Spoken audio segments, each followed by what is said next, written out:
Kejaksaan Agung menetapkan 16 orang sebagai tersangka dalam kasus korupsi di perusahaan plat merah PT Timah. Dari 16 orang tersangka, beberapa diantaranya adalah Harvey Muiz, suami dari artis Sandra Dewi, kemudian ada Helena Lim, pengusaha yang dikenal sebagai Crazy Rich Pig, dan mantan dirut PT Timah, Mohtar Riza Pahlevi Tabrani. Berdasar hasil pemeriksaan dan penyelidikan Kejaksaan Agung, akibat kasus ini negara dirugikan hingga 271 triliun rupiah. Kejagung menyebut peran suami Sandra Dewi ini sangat sentral, yakni dengan mengumpulkan petambang ilegal dan melakukan modus menyewa peleburan timah atau smelter yang selanjutnya kumpulkan keuntungan dari perusahaan smelter itu sebagai dana CSR. Akankah jumlah tersangka bertambah hingga seperti apa kasus yang berjalan sejak tahun 2015 hingga 2022 ini dan merugikan negara sebesar 271 triliun rupiah ini? Kita akan bahas setelah informasi berikut ini. Suami selebritas Sandra Dewi, Harvey Muiz, tersangkut kasus dugaan korupsi tata kelola komoditas timah di wilayah izin usaha pertambangan PT Timah Terbuka tahun 2015-2022. Tak tanggung-tanggung, nilai kerugian negara atas aksinya mencapai 271 triliun rupiah. Harvey kini telah ditetapkan tersangka oleh Kejaksaan Agung. 1 dari 6 orang saksi tersebut setelah dilakukan pemeriksaan secara intensif, tim penyidik memandang telah cukup alat bukti sehingga yang bersangkutan kita tingkatkan statusnya sebagai tersangka, yaitu saudara HM selaku perpanjangan tangan dari PT RBT. Kejagung bilang Harvey Muiz berperan mengakomodasi pertambangan liar PT Timah Terbuka. Dalam hal ini, Direktur Utama PT Timah dan Direktur Keuangan PT Timah terlebih dahulu ditetapkan sebagai tersangka. Sebagai pengusaha, Harvey memiliki sejumlah kekayaan, beberapa diantaranya rumah mewah, kendaraan mewah, hingga jet pribadi yang harganya diperkirakan 2 juta dolar Amerika Serikat atau setara dengan 31 miliar rupiah. Nama lain yang ikut terseret kasus ini adalah Crazy Rich PIK Helena Lim. Helena Lim terlebih dulu ditetapkan jadi tersangka oleh Kejaksaan Agung dalam kasus yang sama. Namun peran Helena Lim berbeda dengan suami Sandra Dewi. Selain sebagai pengusaha, Helena Lim juga dikenal sebagai model, penyanyi, maupun konten kreator. Wanita kelahiran November 1976 ini dikenal sebagai Crazy Rich lantaran memiliki rumah super mewah di kawasan PIK, Jakarta Utara. Sebelum melakukan penahanan, Kejaksaan Agung telah menyita sejumlah barang bukti dari kediaman Helena Lim. Salah satunya adalah uang 10 miliar rupiah dan 2 juta dolar Singapura atau setara 23,4 miliar rupiah. Dengan PT Timah dan sama-sama juga memungut uang dari hasil eksplorasi timah di Bangka Belitung, kemudian sama-sama sebenarnya untuk kepentingan cacar, tapi faktanya sama-sama digunakan untuk kepentingan pribadi dan untuk ALN digunakan untuk usaha usaha money changer atau penukaran uang. Tak hanya kerugian materi, Kejaksaan Agung menyebutkan dalam kasus ini nilai kerusakan lingkungan yaitu kerugian ekologis sebesar 183,7 triliun rupiah. Kerugian ekonomi lingkungan sebesar 74,4 triliun rupiah, dan kerugian biaya pemulihan lingkungan yang mencapai 12,1 triliun rupiah. Dalam kasus dugaan korupsi tata kelola komoditas timah ini, 16 orang ditetapkan sebagai tersangka. Untuk kepentingan penyidikan, suami selebritas Sandra Dewi, Harvey Muiz, Crazy Rich PIK Helena Lim, maupun 14 tersangka lainnya harus menjalani penahanan 20 hari di Rutan Salemba, Cabang Kejaksaan Negeri Jakarta Selatan. Tim Liputan, Kompas TV. Kejaksaan Agung menetapkan 16 orang sebagai tersangka dalam kasus korupsi di perusahaan plat merah PT Timah. Akankah jumlah tersangka bertambah? Hingga seperti apa cerita kasus yang berjalan sejak tahun 2015 hingga 2022 dan merugikan negara 271 triliun rupiah ini baru terungkap. Kita bahas bersama narasumber yang sudah bergabung di Sapa Indonesia Malam. Ada Kapus Penkum Kejaksaan Agung Ketut Sumedana dan Koordinator Jaringan Advokasi Tambang Melki Nahar. Selamat malam. Mas Melki, Selamat Pak malam. Ketut. Malam. Selamat malam Mbak, Mas. Gimana Baik. kabar? Terima kasih Baik. sudah bergabung Mas Melki dan juga Pak Ketut. Pak Ketut, ini kan sudah 16 tersangka dalam kasus korupsi di pertambangan timah ini. 16 kemudian kasusnya dari 2015 sampai 2022. Kenapa ini baru terungkap dan sebanyak itu tersangkanya? Gini, teman-teman media masyarakat dan apalagi jaringan masyarakat tambang Indonesia ini harus bersyukur ya dengan adanya pengungkapan perkara-perkara fiktif yang dilakukan oleh Pak Jaksa Agung hari ini. Salah satunya ini bukan main-main dengan kerugian begitu fantastik ya, 271 triliun itu yang dirugikan bukan hanya negara, bukan hanya masyarakat, tapi dampak next generation ini juga menjadi kerugian kalau kita tidak tangani secara serius perkara-perkara seperti ini.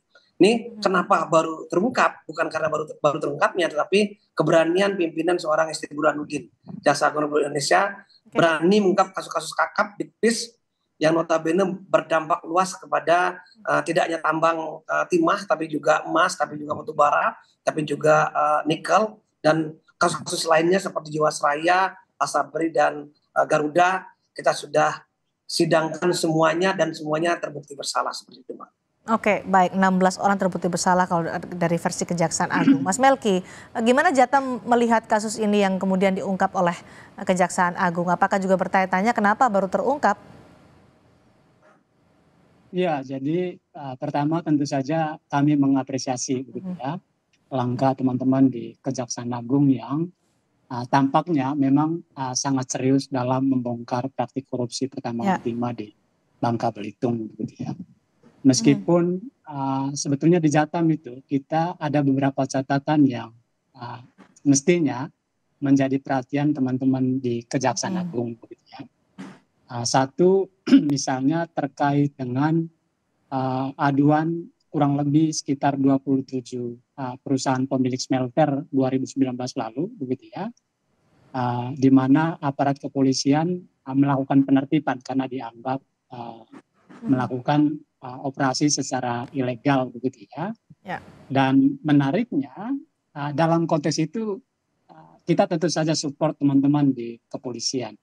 Tetapi kemudian masalahnya ketika perusahaan-perusahaan ini justru difasilitasi gitu ya untuk kemudian bisa bermitra dengan atau bekerja sama dengan si PT Timah itu sendiri gitu ya.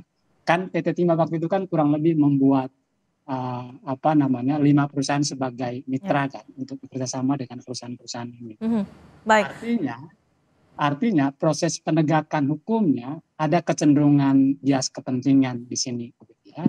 Karena jelas-jelas tadi praktik kerjasama antara beberapa perusahaan ini dengan si PT Timah kan bermasalah. Lantas kemudian tidak ada penegakan hukumnya dari aparat, gitu ya. Tetapi di saat yang sama tadi 27 perusahaan smelter kan justru ditertibkan. Artinya ada bias kepentingan di situ. Itu yang pertama. Lalu yang kedua, dan saya kira ini menarik, mereka-mereka yang terlibat ini kan Pak Ketut tidak hanya mendapat keuntungan secara finansial kan. Tetapi yang patut untuk dicatat adalah mereka-mereka ini justru memberikan perlindungan bagi aktor yang seharusnya mestinya diproses hukum gitu. Kan itu problemnya hari ini. Oke, baik. Pak Ketut. Berharap sebetulnya dengan teman-teman di Kejaksaan. Pak Ketut, ini jumlah tersangka 16, apakah masih ada kemungkinan masih bertambah lagi? Sangat memungkinkan. Sangat mungkin. Siapapun yang menyebabkan suatu kerusakan yang begitu masif di Bangka Belitung ya terutama ya, dan siapapun yang menimbulkan suatu kerugian negara ini kan masih berproses terus, ya.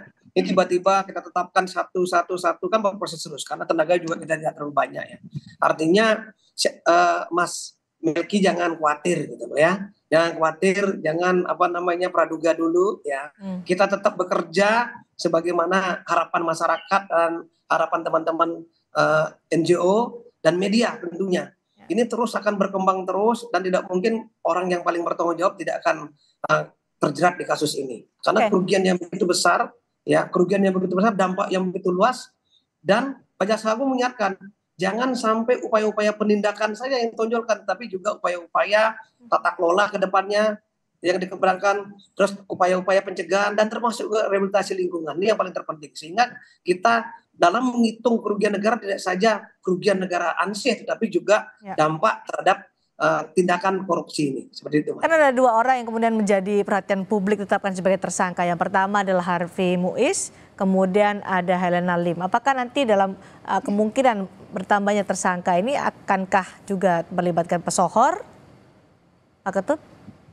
Saya kira akan mengarah ke sana semua ya, bukan saya menakuti, akan mengarah ke sana semua ya. Bahkan kami berpikir tidak saja orang per orang yang akan menjadikan tersangka, tetapi ke depan juga korporasi juga penting untuk dijadikan tersangka dalam rangka tadi aset recovery. Kalau kita hanya orang per orang mungkin tidak bisa kembali dan tidak bisa itu kerugian yang begitu besar gitu loh. Jadi jangan khawatir, ini masih berjalan terus. Pak Ketut tadi menyebutkan ada kemungkinan juga pesohor juga akan menjadi tersangka setelah 16 orang menjadi tersangka. Pesohor-pesohor ini perannya apa dan modusnya bagaimana sampai mereka bisa dijerat?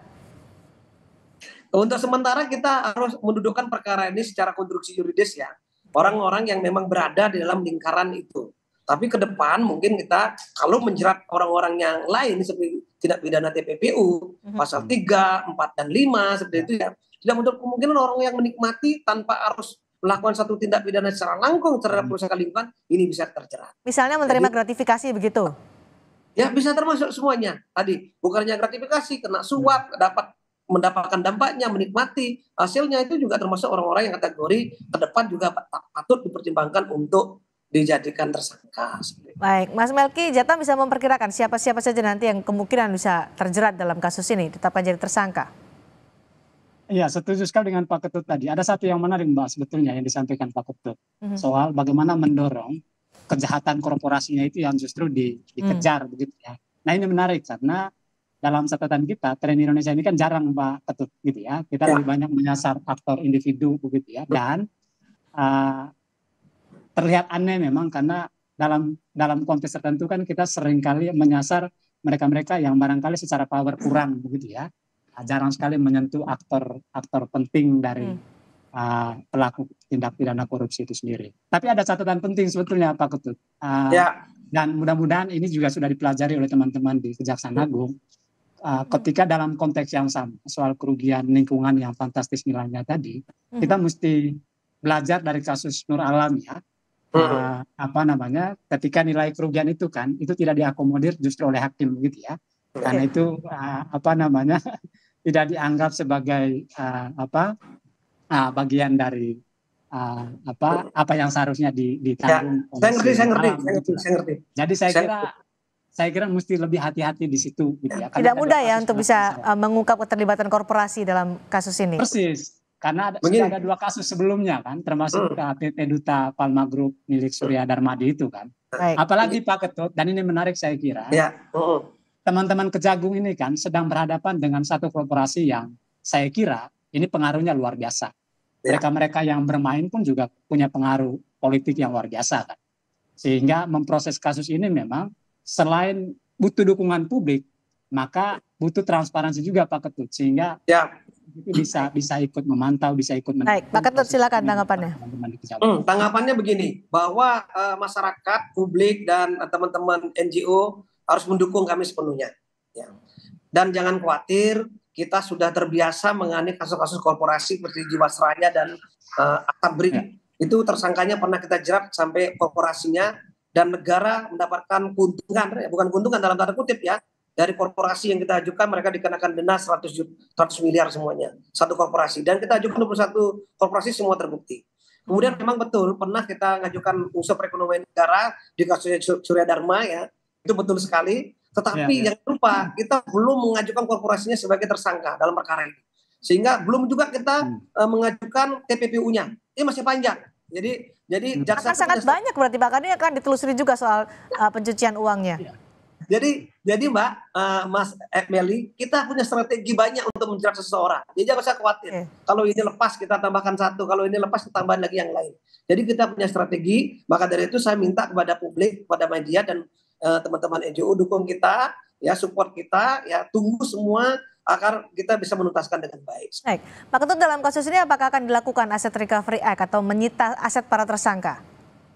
Itu sudah pasti. ketika seseorang ditetapkan sebagai tersangka, teman-teman penyidik ini sudah melakukan aset tracing, artinya sudah melakukan pendataan, mengkualifikasi mana-mana asetnya berada dalam rangka tadi recovery aset. Tentu kita ke depannya kan juga akan melakukan satu upaya-upaya penggeledahan dan penyitaan dalam rangka tadi recovery aset. Itu udah pasti kita lakukan. Sudah pasti, dan 16 orang tersangka ini juga sudah pasti akan disita asetnya ya? Tentu, bukan hanya 16 orang tersangka, tetapi nanti mereka yang akan kita terjerat itu. Ya, baik. pasti itu kita lakukan. Baik, Mas Melki, untuk mafia pertama ini juga melibatkan Pemda dan aparat kah? Ya, saya kira iya, karena pertambangan yang ilegal itu kan itu bisa dilihat secara kasat mata gitu kan. Dan itu telah berlangsung lama dan dibiarkan. Kan itu problemnya. Aparat penegak hukum sebelum teman-teman kejaksaan bergerak itu kan kesannya membiarkan. Jangan-jangan memang justru melindungi. Itu kan problemnya. Tapi barangkali yang penting juga Pak Ketut adalah, saya kira dengan munculnya kasus PT Timah ini, mestinya kan dijadikan sebagai pintu masuk untuk coba meninjau seluruh pertambangan timah yang ada di Bangka Belitung. Karena itu ugal-ugalan pertambangan ilegalnya Pak. Itu gila-gilaan gitu ya. Sehingga kalau ini berhasil dibongkar sampai ke akar-akarnya, termasuk aktor pentingnya, mungkin ini bisa memberi efek cerah begitu ya. Setidaknya untuk konteks yang besar, bagaimana menutup celah korupsi yang kemudian berpotensi pada negara kehilangan pendapatan kan. Nah, saya kira justru didorong ke arah sana dalam konteks besarnya begitu. Tapi ini masih panjang ya upayanya Mas Melki ya. Silakan Pak. Mas Melki, Mbak, saya berkali-kali saya bilang bahwa perkara ini kalau kita sudah melakukan suatu penataan satelit ya, sudah melakukan pemeriksaan satelit terhadap tambang timah yang ada di Bangka Belitung. Ya. Kalau kita lihat dari visualnya itu hampir 2 kali lipat luas Jakarta yang mengalami kerusakan lingkungan. Itu sudah kita lakukan penataan satelit sehingga dari beberapa kali menyatakan potensi kerugiannya 271 triliun. Ini sangat gede banget. Sehingga apa yang disampaikan oleh Melki ini menjadi masukan kita semua. Memang tidak bisa berdiri sendiri, kita menyalahkan PT Timah saja, tetapi juga ada orang-orang tertentu yang harus bertanggung jawab di perkara ini. Maka saya bilang ini perkara masih sedang berjalan. Semua kemungkinan masih bisa terjadi. Semua kemungkinan masih bisa terjadi, masih ada pertambahan jumlah tersangka, bahkan pesohor, dan juga akan ditelusuri juga tindak pidana pencucian uangnya. Terima kasih Kapus Penkum Kejaksaan Agung Pak Ketut Sumedana dan Koordinator Jaringan Advokasi Tambang atau Jatam Mas Melki Nahar sudah bergabung di Sapa Indonesia malam hari ini. Selamat malam.